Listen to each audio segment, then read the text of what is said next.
Can you hear me? Perfectly. Yeah, great. Hello and welcome everyone to our third panel of the e-conference. Great to see you all here. And as you would know, today's panel is on engagement at large. We have a fantastic lineup of speakers, both from our own members and alumni and external speakers. And we have two of our speakers with us today to start the discussion. So a little bit about the panel before we get into the discussion per se. So just let me begin by sharing my screen. Kirsten, you have to enable me to share my screen, otherwise it's not allowing. Sorry about this little glitch. Otherwise, Rob, you can go ahead. You should be able to now. Sorry about that. Yeah, thank you. Just let me know if it comes up. Looks great.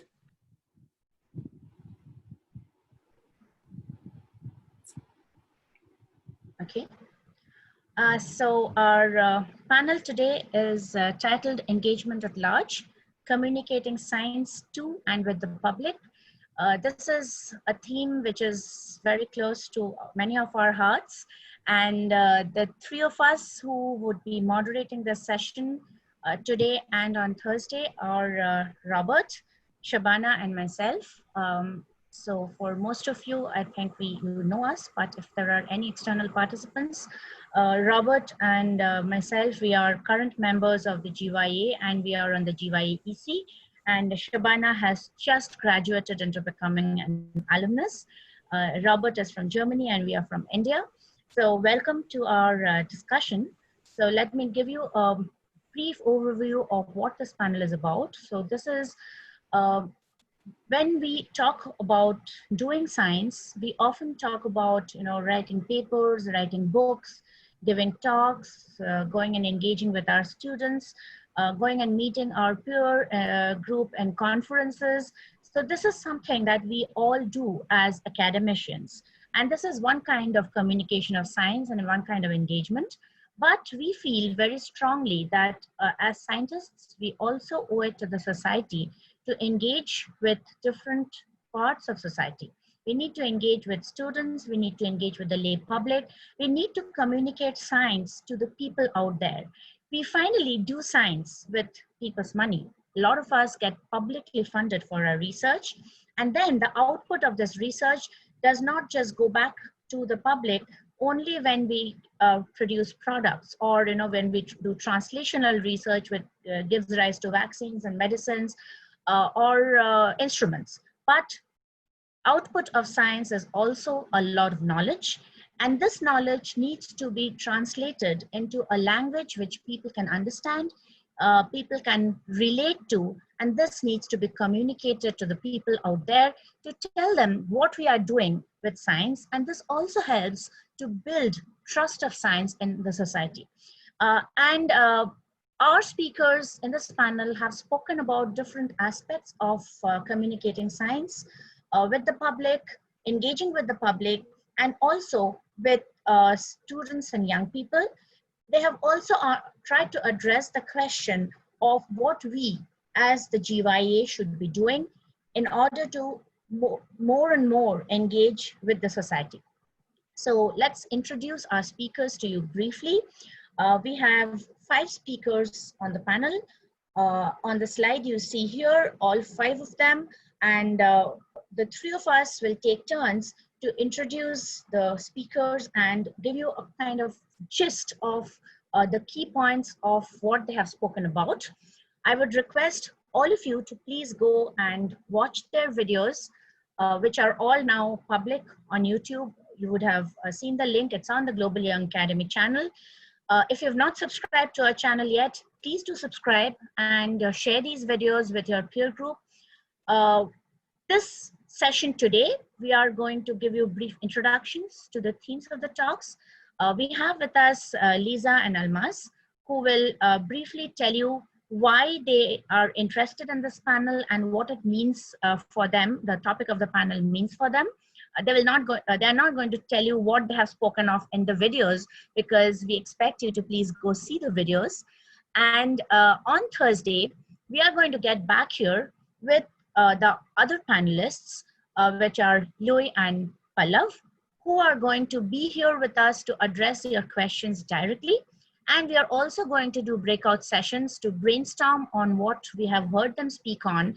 And then at the end of the panel, hopefully, we are going to go back with some kind of plans for the future in terms of what we as the GYA could do to take these views of our speakers forward and engage more and more with society.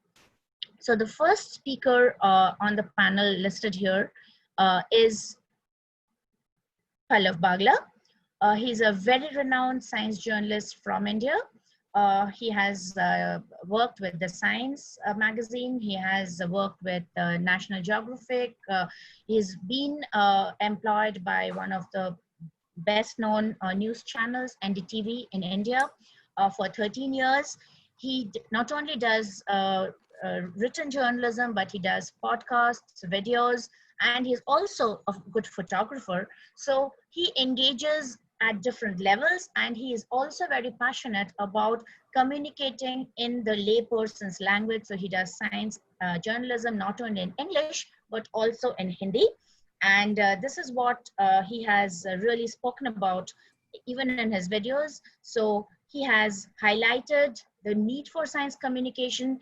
He has especially spoken about the current situation. He's actively covering COVID-related research in India, and he's spoken about this issue that even now, with all the modern science and technology that we have in our grasp, we still don't have medicines for a pandemic, or we don't have vaccines. And there he says, he is really disheartened with science. But then we also understand that science does not progress in days, but this kind of research takes time. But he talks about the need for science communication, science journalism. He talks about the need for open access, not only in academic publishing, but also in science communication.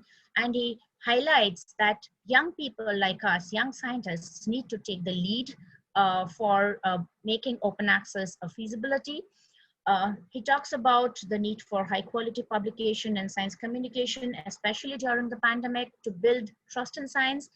And he highlights the need for communication in the vernacular languages. So I will hand over to Robert to introduce our next speaker. Wonderful. Thanks so much, Anindita, and welcome everyone to the panel. We're delighted to have a lot of people who have submitted videos for this panel, and you can see them all if you click on the playlist that is in the chat. And we would encourage you to do two things. First, to watch the videos, and if you have questions, please already write them in this chat, and also please write them in the Google document that will be also posted in the chat box. And the purpose now is to go a bit deeper into some of the videos, and we're particularly pleased to have Anindita Krishnamurti of the Wellcome Trust, who's head of the learning and education there, and she speaks about different things in her video for us. First off, on the need to really connect one's research to the everyday reality of citizens and thus society at large. She speaks about the need to be honest about uncertainty and to communicate what we don't know clearly. So if you go one step further in the slides, you see some of the points that she raises. And she argues that we should connect the SDGs to our research, and to make it really, really concrete how our scientific research can contribute to the implementation of the SDGs. And interestingly, she says that we all have a role to play. So she is an astrophysicist turned STEM advocate. So she now fights for access to STEM education. And she says that whether you're doing fundamental research or applied research, you can all transport that enthusiasm for science to the wider public. And so the credo, the mantra of this video that she sent in is that if we genuinely believe that what we do is on behalf of society, then we're already moving in a good direction. Next up, we have our very own Lisa Herzog, who we will hear of in a little bit. And she will present first about the CISO project that is part of the Trust in Science Working Group. That is a very practical way to create trust in young scientists, and that gives kind of tools and very practical advice in the form of videos to young scientists on how they can have both better scientific integrity and how they can communicate their research better. So if you go to the next slide, you see some of the highlights of the videos that you will have seen.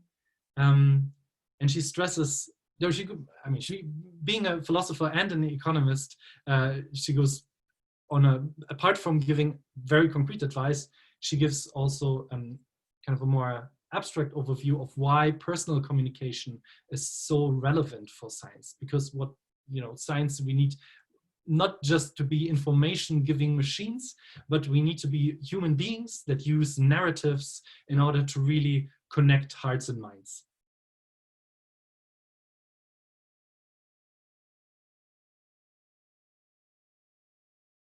And I pass over to Shabana, who will present Luis Guevara.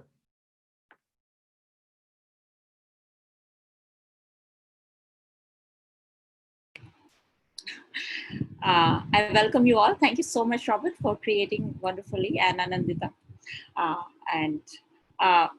So we are really fortunate to have some of the very great speakers with us, and in the YouTube channel, we have few very good videos. And when we say engagement and large, and it is a topic which is also very dear to me, because I do research on risk communication to disasters and have done partly on COVID. So before introducing Luis, I just want to communicate one thing, that if you look at the word communication, it has its origin in the Latin word communis, which basically means common or public.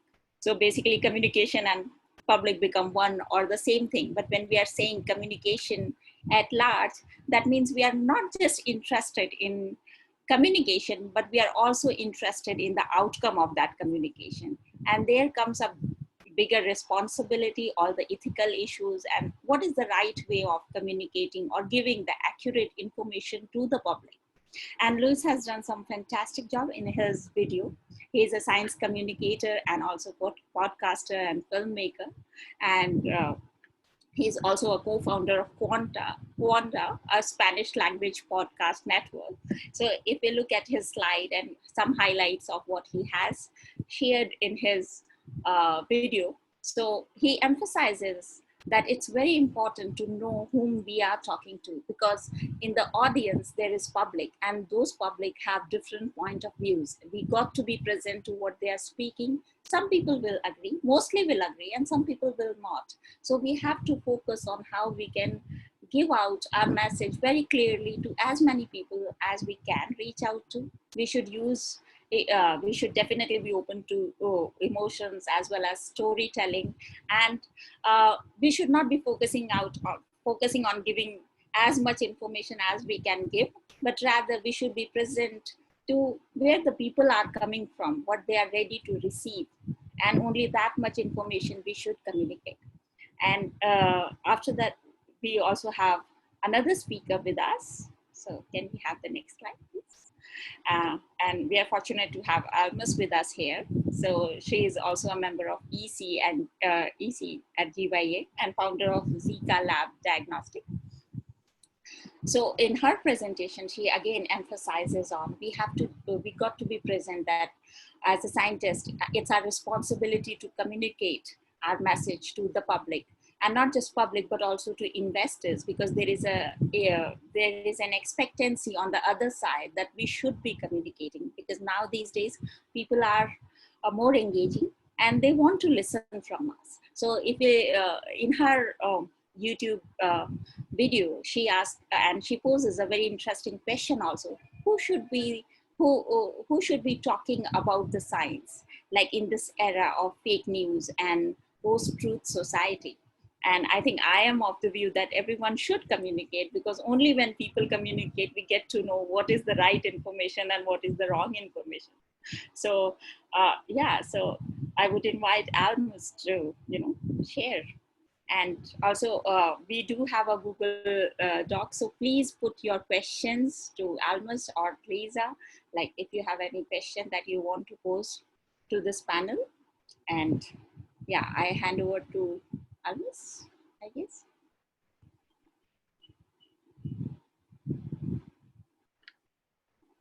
So, hi everyone, thank you very much, Robert, Shabana, and Aninditya for arranging this wonderful panel. I was just listening to all of you, and I was thinking that why we all are here, because I mean these times, I think this is the most important issue that needs to be discussed, because the world has been stopped because of pandemic, and everyone is discussing science. Everyone is discussing about the incapability of scientists. Everyone is criticizing us, and the question is that why the world, reached to this point where the scientist community that actually are working so hard, and they have been working so hard from different parts of the world, whether the conditions are good or bad, they try their level best. They try to do different scientific collaborations. They go out of the way. In fact, if they do scientific communication as well, there's a very small proportion of scientists who are into that. They also do that without having any kind of recognition from their institutions, from their evaluation committees. So the thing is, it's a very important question. It arises a very important question that who should be communicating science, and the ones who should communicating science, the question is that why they are not communicating science. So it leads to, some very important thoughts that we, in fact, the scientific evaluation criteria as well, they need to be re-looked again, because if science is not communicated to anyone except the scientists, so it means that we are doing science for ourselves. That is not true. We are doing science not for ourselves, we are doing science for our community. So when we talk about science, definitely we are doing science for someone. It can be, common public, it can be referring some problem or some solution, and if that thing is not communicated to the policy makers, if it means that nothing gonna change. So we also need the proper way that we can communicate, our knowledge in a better way, even to the policy makers as well. This is the next level. But how many of us are trained for that? How many of us are trained for that? No one. Most of us who actually do this job as well, they learn by their own. This is a very important question, Then if we are talking about, many of us, we are working with poverty eradication, or we are working with rural energy access to the poor communities. But the question is that working within a beautiful lab is one thing, and going out of that lab and interacting with those communities is something completely different. People, they should see that science gives hope. Science gives, science is ready, or scientists, they're working for changing their future, for doing something better for them. Then when I talk about, investors, so there are many people who from my own scientific community, they think about, hey, but why science needs investors? Why we should be talking to investors? Actually, they should be coming to us. I mean, I have heard this from many of my own colleagues. The question is that if we look all around the world, there are, many industries, many projects, that actually generate money. Science is very difficult in the short term to generate money from science. In the long term, it can give big benefits even to those industries that think that actually science, investing in science is actually nothing for them. So for example, if we talk about the petroleum industry as well, they don't, in many countries, they think that investing in science has nothing to do with them. But the thing is that look at now the current situation of COVID-19. So everything is stopped. And where is the business of the petroleum industry? So the thing is that, I mean, we need to make the picture clear to each and to everyone. I mean, science is for everyone. If we are not understanding today the importance of science, the world is going to stop, as we have seen that it has stopped. So this is very important, and in the current scenario, it touched, it really touched my heart that, I mean, why science is not important. I was, I mean, Robert knows, we actually, and Robert is also one of my inspiration for, starting TikTok. He talks a lot about TikTok. So we as a scientist community, if we talk about TikTok to our peers, some of them, they don't understand that the importance of scientific communication, even to the younger generation. They're like, hey, I mean, we are scientists and we need to sit in our labs and we need to talk in a way that, I mean, it should show that we are elite people, we are the ones who have the knowledge.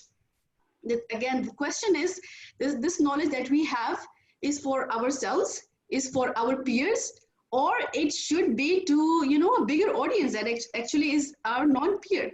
So if we are unable to understand what we do within our labs, within our, communities, on our computers, if we are unable to explain that to a general public, I think there is no use of what we are doing. So we have seen that we, the scientist community, we, the ones who should be communicating science to general public, we are not doing that. So what's happening is that there are so many fake news that are going on all around the internet, all around the social media. You can see Facebook, you can see Twitter, you can see TikTok. So people, they are loving to enjoy, all those fake news, making those forwards, explaining that, and while sitting in their personal communities or in their personal friend circle, they are discussing those fake news. But where is the real science? Why the science is not being discussed? This is the question. And I hope that everyone is going to watch our videos that we provided on YouTube channel and is going to contribute. I would like to listen thoughts from all of you. Thank you very much. Thank you so much, Almas, and thank you, of course, for speaking about TikTok. Maybe next year we can have this panel on a TikTok format in 15 seconds. That might be a good idea. I would love to invite Lisa to say some words about her hopes for this panel and for the discussion in the Google Doc, and maybe to say a little bit about the CISO project and answering to the passionate claim that Almas has just made. Thank you very much. Thanks for inviting me to be part of that. I guess in terms of science communication, we live in the best of time and the worst of times at the same time. It's the best of times because, not least because of Corona, many people have really realized how important science is for their lives. But in a way, it's also the worst of times because of fake news, which have already been mentioned, because some political leaders are openly attacking science, because some scientists have let themselves be bought by industries and are actually not communicating science, but just vested interests.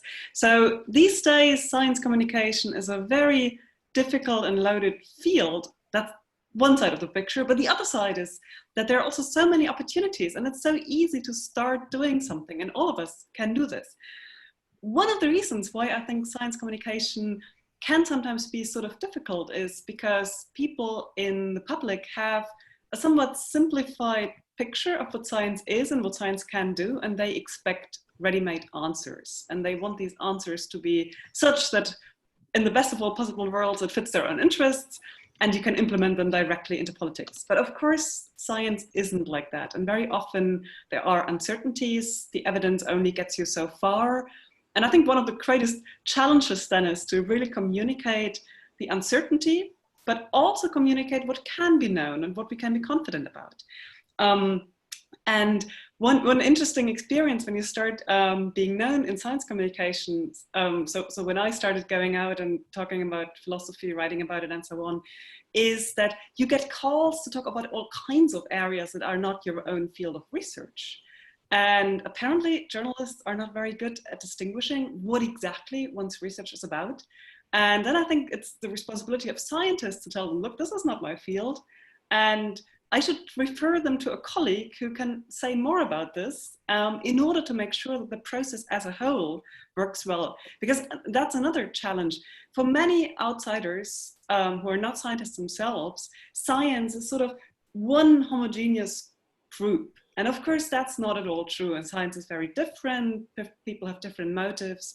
And if one black sheep undermines trust in science, this can have an effect on many, many other scientists who also try to communicate. So we also have a kind of collective responsibility for keeping up the reputation and the integrity of science in the broader public. And that leads me to the SciSo project, as we have now called it for short, Science with Society, which the Trust in Young Scientists Working Group has been pushing for I think at least 2 years now. These things take time. We got funding in December last year from the VW Foundation, and we've paired up with the National Institute for Science Communication, and we are currently in the middle of writing these scripts. We found a nice presenter, we have collaborations with various science journalists, and the aim is really to respond to that need among young scholars and scientists to get a bit of training, get a bit of practical tips, think a little bit about their own role, about some of the pitfalls, some of the problems, the challenges, and how you might position yourself towards them, and to encourage them and to really send this message. Look, there is material out there. You don't have to reinvent the wheel when you want to start to communicate as a scientist about your research. And hopefully by this time next year, we'll already have a nice set of video tutorials, and then we'll rely on all of you to really spread the word about them.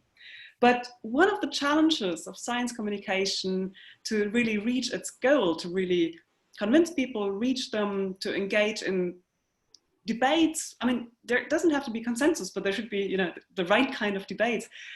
It's very important to be aware of the different contexts, because the situation in different countries with regard to different topics can be quite different. And so one of the points of debate for this panel that I would love to get more insights about is how people experience this in different countries, in different fields, what positive or negative experiences they have made, and what we can learn from these. Because I think everyone has to find their own way of doing science communication that works for them. And if you do research on nuclear physics, that's very different from research on climate change, where you have all these controversies. I do research on progressive models of economic organizing, that's again different. And everyone also needs to find their own style to be authentic as a person. I couldn't be on TikTok. I very much admire Robert for what he's doing there. That would not at all be my thing. I've written books that work quite well. And so I think everyone has to find their strategies and the kind of ways of media of communication that work for them in their specific context. So I'd very much love to hear about these specific contexts, and maybe we can also learn from each other about what experience people had and how they dealt with challenges. And yeah, I look very much forward to the debate with all of you. Thank you. Thanks, Lisa. Thanks, Almaz. So now we have some questions which are coming up already from the participants in this session. So Shabana and Robert will coordinate the questions. So Shabana, maybe you could begin. Okay. So Almaz, there is a question for you. So in which ways, you know, science communicators be better rewarded? Like you have emphasized that, you know, there should be some rewards, but what do you think, what would be the best rewards for them?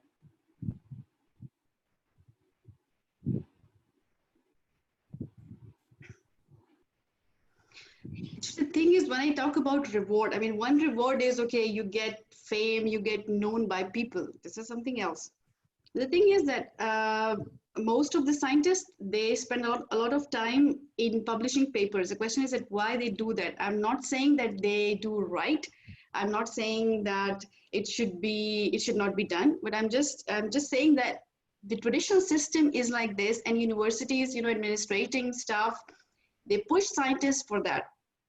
So if there would be some certain rewards for the scientists, like for example, okay, it can also have some kind of impact factor, because actually scientific communication has impact.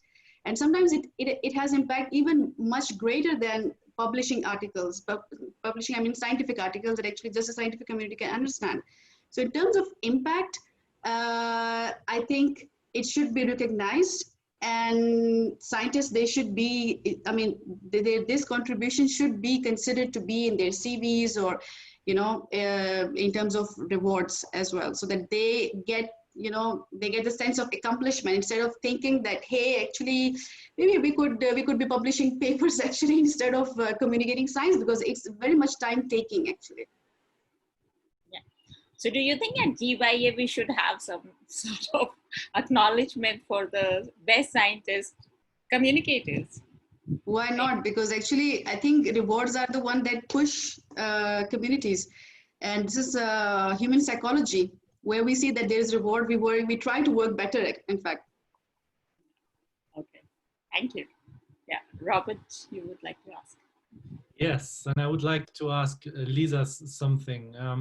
Okay, let's reward science communication. That's always a good idea. Scientists love their rewards. But I would like to pose a question that came in from Martin Dominic, who traditionally asks good questions, as everyone should. So please continue writing to Kirsten your question. He asks, should everybody communicate? Isn't there a risk that bad science communication erodes trust? Or is there no such thing as bad science communication? And if I may add to this, so Lisa, you straddle the humanities and the social scientists. And I would like to further ask, how do different disciplines communicate, and how confidently do some disciplines communicate, and which disciplines need to communicate more confidently, whether that's during COVID or during kind of non-pandemic times? Isn't there also a danger that we speak of science communication without looking too closely at which disciplines are heard and which disciplines actually speak? Yeah, thank you for the various questions. I hope I won't forget any of them. So should everyone communicate? I actually disagree here with someone said before everyone should communicate. I don't think every scientist and scholar needs to communicate. There's some very introvert people who might not have a talent for it and might spend their time much better doing the actual research, but there should be some people who do it, and they should not be punished by the rest of their community, and they should actually be rewarded for it because they are doing something that the community as a whole needs to do. And I think we can think about it as a division of labor, and some people enjoy doing it, so they can do a bit more of it, and others just want to write papers, so let them write papers. So the overall balance needs to be right here. Now, is there something that we would describe as bad science communication? Yes, I think there can be bad communication, but I would want to distinguish different senses of badness here. One is sort of unethical or irresponsible science communication, when people claim things that have not yet been proven, when they exaggerate their findings, when they step into other fields but they can't really speak with epistemic authority about things. That's irresponsible, and very often that can backfire and really undermine trust in science. But I would distinguish that from sort of technically bad communication, in the sense that you really make an effort and you really try to be responsible, but you're just not so good at expressing yourself, or you think afterwards, oh gosh, had I only used this example, that would have been much nicer. This would have been a better response to this mean journalist question. And I think that's, in a way, you know, there's always better or worse here, but it doesn't matter if it's not perfect to achieve its aims, as long as it happens in good faith and as long as you try to give your best. And if, for example, a journalist takes a quote out of context and it becomes a distortion, you can follow up and you can try to correct it. That can be difficult, but that's also part of the process. And I think we shouldn't be afraid of not being technically perfect and just get started, but with the sense of responsibility. Because if we make one of these unethical mistakes, or whatever you call it, then this can be really bad for science as a whole. Now, about the different disciplines, it's actually interesting, and I don't know how this works in other languages, but it does work that way in English and German, and I think some other languages as well. When people talk about science communication, they mean the hard sciences. And for example, when I, as a philosopher, do outreach that wouldn't fall under the category of science communication. It would be other parts of newspapers, and it would be through other channels. And it's very interesting also in the community that does research on science communication, that there is a strong focus on natural sciences and some medicine, I think, but the humanities and the social sciences are often left out. And you had a bit of that also in the corona crisis, in the first few weeks, at least, in the countries where governments listen to scientists. In the first few weeks, there was a lot of attention to virology and epidemiology, which is totally justified, of course. And very often you have this interesting phenomenon that to diagnose a problem, you need a certain number of fields, but it's not endless, whereas to solve a problem, especially such a complex problem like a pandemic, you need many more perspectives because it has impacts on so many parts of life. And then there can indeed be a kind of imbalance between the authority that is ascribed to different fields. And I mean, at least in Germany and many parts of Europe, I would say there's also sort of a gender thing going on, in the sense that sciences that are coded as male, hard sciences and rigor and whatever, they are taken more seriously compared to fields that are coded as female. For example, economics is coded as male, and sociology is very often coded as sort of a soft science, it's more female. And you see that when you look at public discourse and ask yourself, well, who would you expect to have something to say about a certain topic? Sometimes there's too much coming from these fields that are traditionally conceived as the important sciences, and there's too little from other fields. And I think that's also something that we as scientists and scholars and communicators can try to address, for example, by saying to an organizer invites you to a panel and there's only hard science there and the topic's actually such that you might want to have a social scientist. Why not ask them? Why not tell them, look, you might want to invite someone from a different perspective here as well, to make it a really broad dialogue where all different aspects can be covered as well as possible. I'll stop here. Thanks, Lisa. That was very interesting because it's almost the same in India, where people doing social sciences are not considered scientists. Even now, we get a Bachelor of Arts degree if you do sociology, and when it comes to science communication, then people don't talk to people, economists and sociologists, because they don't do science. So science communicators should not be talking to them. That's the kind of perspective we have in India too. I kind of fall in between the two because I do behavioral biology. So the biologists don't like me and the sociologists don't like me because everybody thinks I'm intruding in their discipline. Yeah, that brings me to the next question, which Munir is asking. This is an interesting question. He's basically questioning the topic of the panel itself.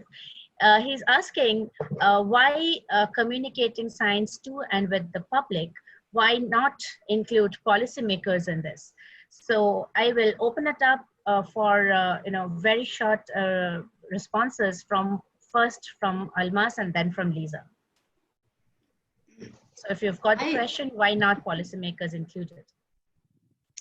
Actually, my feeling is that when we say public, actually we generalize everyone. I think in public comes everyone. I feel, this is my understanding, but I don't know who proposed the panel, so I think they can answer better. But in my understanding, it was general public. So general public, they can include, everyone. And in the middle, I was just wondering about the question of Martin. There was one important point that he asked, that I'm going back from Munir's question to Martin's question, that should everyone be communicating science? So one of the points Lisa mentioned, that there are many scientists who are introverts and probably they are not interested, or they're unable to there's some noise. So they are introverts, so they're unable to do that, or they won't like it. So okay, there are some of us who are introverts who would not like to communicate science. That's fine. But the thing is that as in science, how to see who is communicating better, or how to differentiate between good and bad communication. I think we also need a system of evaluation. Like, for example, for scientific articles, scientific publications as well, there was someone who made that system. I'm not saying that that system was right or that system was wrong, But today we are criticizing that system, or giving the talking about that system. So for scientific communication as well, we know it is happening. It's not happening to the extent that we would like it to be, but yes, there is good and there is bad communication. So how to control that, how to evaluate that, this is something the next level. We scientists, we are not, first of all, we're not trained for scientific communication. We do it on our own understanding, each one of us. And then for evaluating science, the thing is that it's about public. It's the common public who, we scientists are reaching out to. So having the proper evaluation systems, this is something, the next step.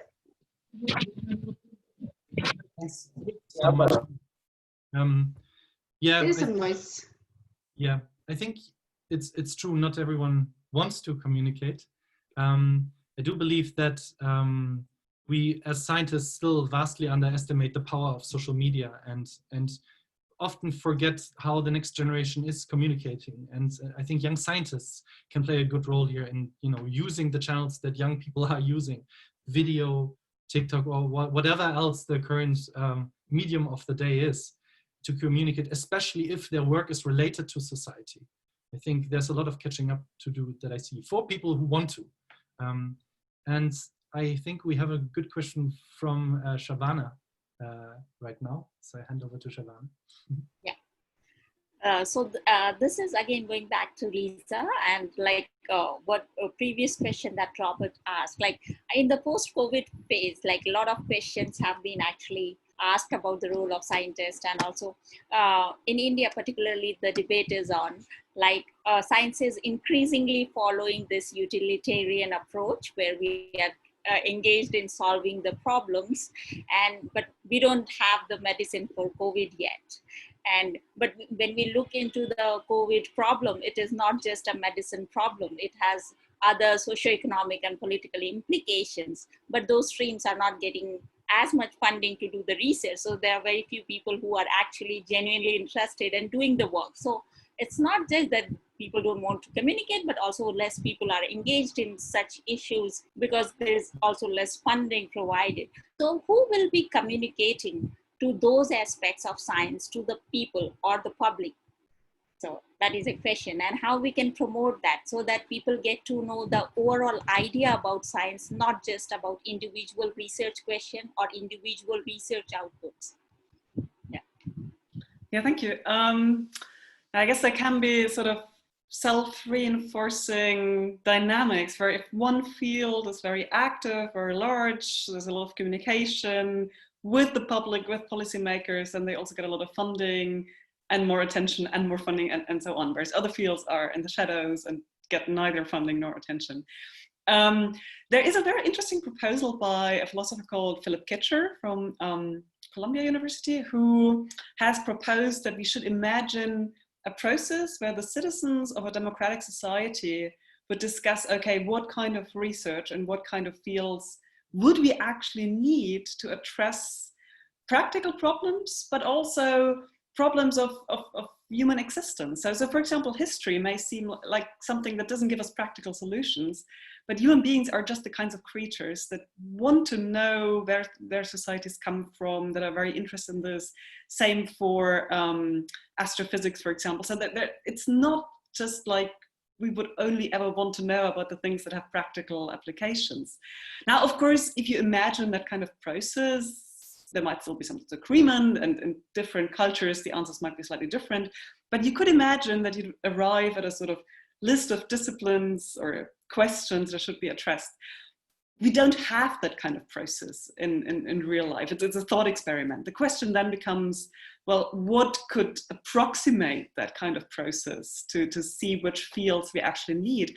And I think, again, the scientific community itself has a responsibility here, but not only that, because there are many other communities of knowledge, or sometimes they're called epistemic communities. There are lots of different terms out there, but communities that work on something together and that have developed knowledge. For example, in certain artisanal fields, like, I don't know, clockmaking, or indigenous communities that have dealt with different biosphere issues for generations, really. So there are all these different epistemic communities. And I think it's very important that even though there is this importance of science communication, in the end, what matters for society is that all these different forms of knowledge get communicated and get to interact with each other. And scientists should never think that they are the only ones that have answers. And I mean, there was also this question about talking to policymakers. I think that has a role to play, but there is also a certain danger of thinking that if only we scientists could talk to policymakers, then they could just implement what's right without having to ask citizens. And I think there's a certain danger there of running into a technocratic mindset that is not very democratic and that doesn't take all these other forms of knowledge seriously. So, I mean, those are really big questions. I'll stop here, but those are some gestures towards an answer. Yeah. Thank you, Lisa. We have an interesting question from Connie. She's asking, would you agree that science comm is a matter of personality or a matter or skill and interest? So matter of skill and interest. And she's also adding that is science communication also not about communicating with our fellow scientists? So Lisa, will you take that question? Yeah, no, it's definitely also about communicating with fellow scientists. And actually, one of the things that Lisa Schufro at one of the pre-AGM workshops 2 years ago at the annual general conference emphasized very much is that the skills that you need to communicate with the broader public are very similar to the skills that you need to communicate with other scientists and scholars who are not immediately in your own field. You need to, cut back on jargon, explain things in a more, open, accessible language. You need to really get to the point of a big paper and really cut it down to what really matters for other people. So those are all things that you need both to communicate with a broader audience and also to communicate with scientists who are not immediately in your own peer group. I mean, we are all the time already communicating with our narrow peer group because that's how you get into science when you start a PhD and so on. But then there's this broader question. And is it a matter of personality or interests and skills? I find this a hard question because I'm not sure I believe in that concept of personality as something fixed that would be given once and for all. I mean, maybe there are certain traits that are difficult to change, but we can all develop and we can train, we can make our experiences, we can learn from others. So if you want to do it, you can learn a lot. And many of us have probably made this experience that if you're just thrown into it, you'll learn by doing. And if you're lucky, you meet some nice journalists who help you a little bit on your bicycle when you start doing it. If you're not so lucky, you make some mistakes at the beginning, but that's just part of life. And you can also learn from these mistakes. I made lots of mistakes in the early stages when I started doing that. But you get a certain routine and then you're less nervous. I'm actually sort of introvert, but I got used to these kind of things and I can now speak to policymakers. And one last note on this relation between public communication and communication to policymakers. Very often one follows from the other. So you get invited by policymakers because you've communicated to the broader public. So I think they really go hand in hand and we shouldn't think about them as separate fields. Thanks so much, Lisa. A science communicator once told me that one of the best panels on science communication was based on the biggest mistakes in science communication. So building on your point, maybe that's something we can also share, not just the best practices, but also the biggest mistake and mishaps. And that brings me to a question by Rula that is about the role of science in the hands of society during the Corona crisis. And it's a question that mirrors very well many of the videos that we've received from luminaries and from the playlist that you can look at, that basically everyone's saying science is under special pressure, demand, challenge during the Corona crisis. So her question is, how do we as science communicators assist the public in engaging with the information and understand that science is indeed a dynamic, evolving process where results and advice might change and might change often? How can we communicate this change and this uncertainty and this science as an evolving process. And this is a question for everyone on the panel. So anyone who would want to give an answer is welcome to do so. Well, I have one small point to make here, which is we need to communicate the process of science much more than just results. And we need to communicate how science works and why it is that it can change over time. And then hopefully the public and policymakers can also understand why it is that the evidence base changes, and that this is not a sign of bad science, but actually a sign of good science, because scientists need to be open-minded and change their positions when new evidence comes up. Yeah, I also agree with that. It's a long process. I mean, there is no specific answer that, hey, let's do this, so the result is going to be this. No, it's a process. And first of all, we scientists, we need to sit together. We need to talk to each other.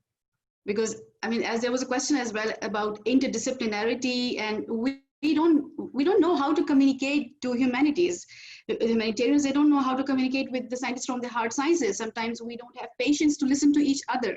So the thing is that we need those basic skills of communication where we can show our own point of view without having any argument or without having any harsh, we know that we are disagreeing with someone, but we communicate our own opinions as, how can we communicate those opinions as facts, in a very neutral way with an even tone? How can we be patient, while knowing that our opponent or, our fellow scientist is not going to understand what we are saying?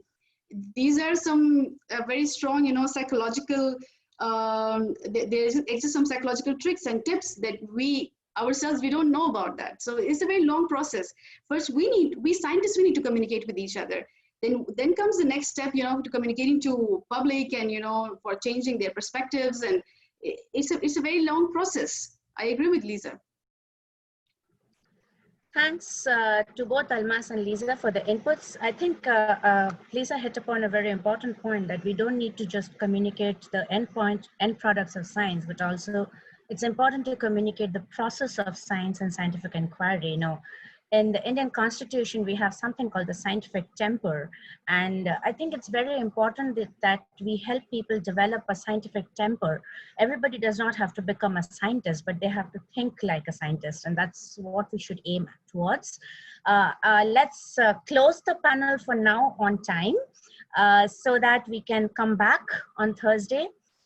Please continue engaging and communicating through the the document link that Jennifer has already shared in the chat box. The link to all the videos in the YouTube are also here in the chat box. So please watch the videos, come back with more questions, and engage with 2 more of our speakers on Thursday.